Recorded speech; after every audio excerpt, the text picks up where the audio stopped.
Hey you guys, today we're going to talk about properties of dilations. Dilations are non-rigid transformations. It does preserve the shape, but it doesn't preserve the size. The side lengths or the lines that make up the side lengths change. Something you might need for this lesson is the distance formula, and I know we talked about that earlier, but just as a reminder, that's d equals the square root of x2 minus x1 squared plus y2 minus y1 squared. You'll also need the formula for slope, which is y2 minus y1 over x2 minus x1, or if you're looking at a graph, that's rise over run. So let's just do an example with both of these formulas, and I'm just going to use these 2 points. So first, let's find the distance between 3, 5 and negative 1, 2. So the distance would be the square root of x2 minus x1, so negative 1 minus 3 squared plus y2 minus y1, 2 minus 5 squared. And then I'm going to choose order of operations. So negative 1 minus 3 would be negative 4, and 2 minus 5 would be negative 3. Negative 4 squared is 16, and negative 3 squared is 9. 16 plus 9 is 25, and the square root of 25 is 5. So the distance between these 2 points is 5. So now let's find the slope of a line that contains these 2 points. So we would do m equals y2 minus y1, so 2 minus 5 over x2 minus x1, so negative 1 minus 3. And 2 minus 5 is negative 3. And negative 1 minus 3 is negative 4, and then the negatives would cancel. So the slope of a line that contains those 2 points would be 3, 4. All right, let's talk some more about a dilation. Okay, so dilations preserves the slopes of the lines and the line segments. So when you dilate a shape, the slopes of the lines of that shape stay the same. Are the line segments that make up the sides of the shape, the slopes of those stay the same. When you do a dilation, it maps lines onto the same line or onto a line that is parallel to the original line. And to tell the difference, if the center of dilation is on a point that's on a line of the preimage. So the center of dilation is on a line segment that is part of the pre-image, then after you dilate it, that line is still going to be on that same line. But if the center of dilation is not on a line that is part of the side or not on that line segment, then after you dilate it, it'll be on a different line, but that line is still parallel to the original line in the pre-image. So it's either going to be on the same line or a line parallel to that line. Either way, the slope is going to be the same, okay? And to find the length of a dilated segment, super easy. You just find the length of the original segment and you multiply it by the scale factor. Whatever, if you're dilating by a factor of 0.2, then you would just do 0.2 times the length of the original segment. Super easy stuff. So let's do some examples. All right, for the first one, it says polygon XYZW is dilated by a scale factor of 2 with point T as the center of dilation, resulting in the image X prime, Y prime, Z prime, W prime. Point T lies on YZ. So that means that the center of dilation is a point on the pre-image.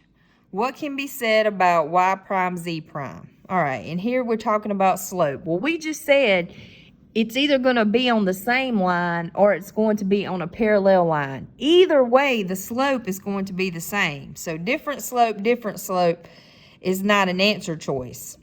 We're down to, is it going to pass through the point T or not pass through the point T? Well, if the center of dilation is a point on the line that is part of the pre-image, and in this case it is, then it is definitely going to pass through the point T because it's on the same line as the point T. So the answer would be it passes through point T and it has the same slope as YZ.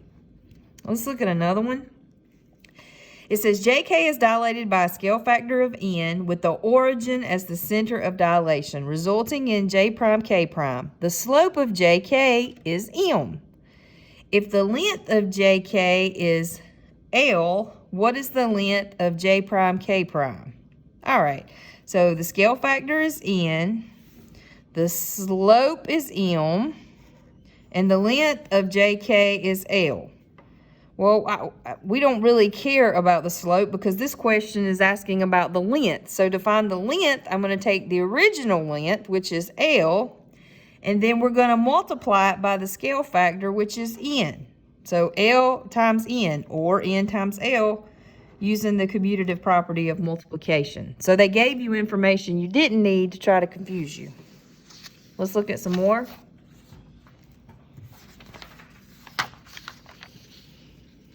All right, for this example, we have this polygon is dilated by a scale factor of 3.4. The origin is the center of dilation. It says, what will the length of A prime H prime be? So we need to go, here's AH right here. All right, now look down here. A is at 4 and H is at 6. And since this is a horizontal line segment, this is 6 minus 4 is 2. So the length of this segment is 2.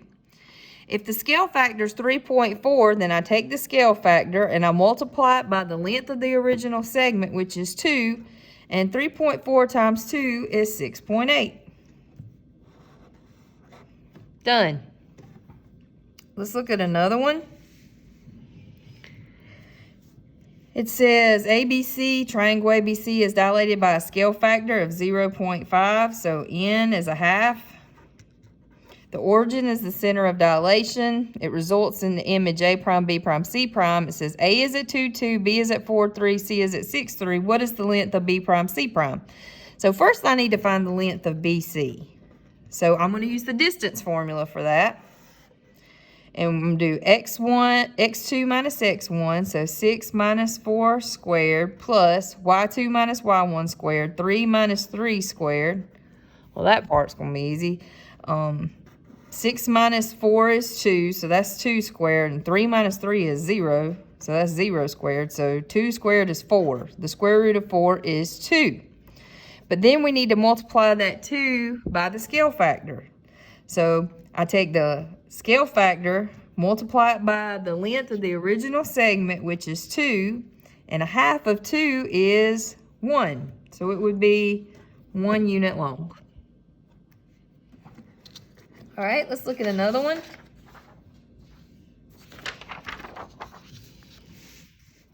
Okay. All right, it says you have this polygon. It's dilated by a scale factor of 0.8 with the origin as the center of dilation, resulting in the image here.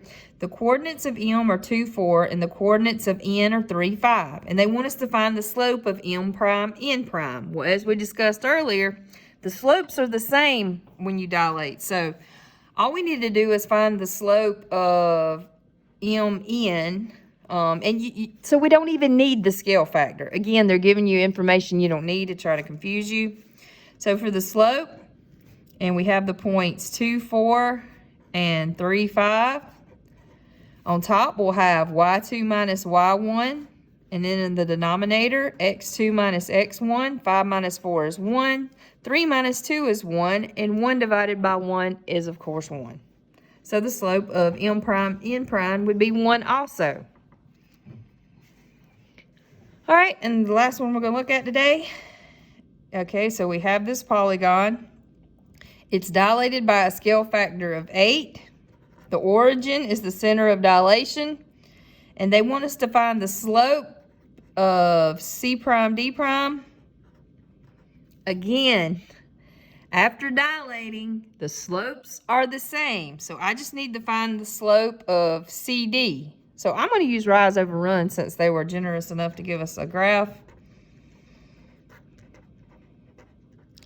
So when I draw my slope triangle here, and check the scale over here, what are they counting by on the y-axis and x-axis? And this time they're counting by 1, so that's pretty easy.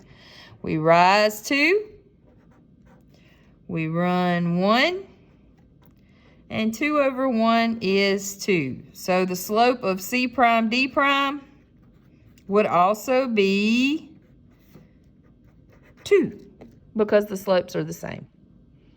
Have a great rest of the day.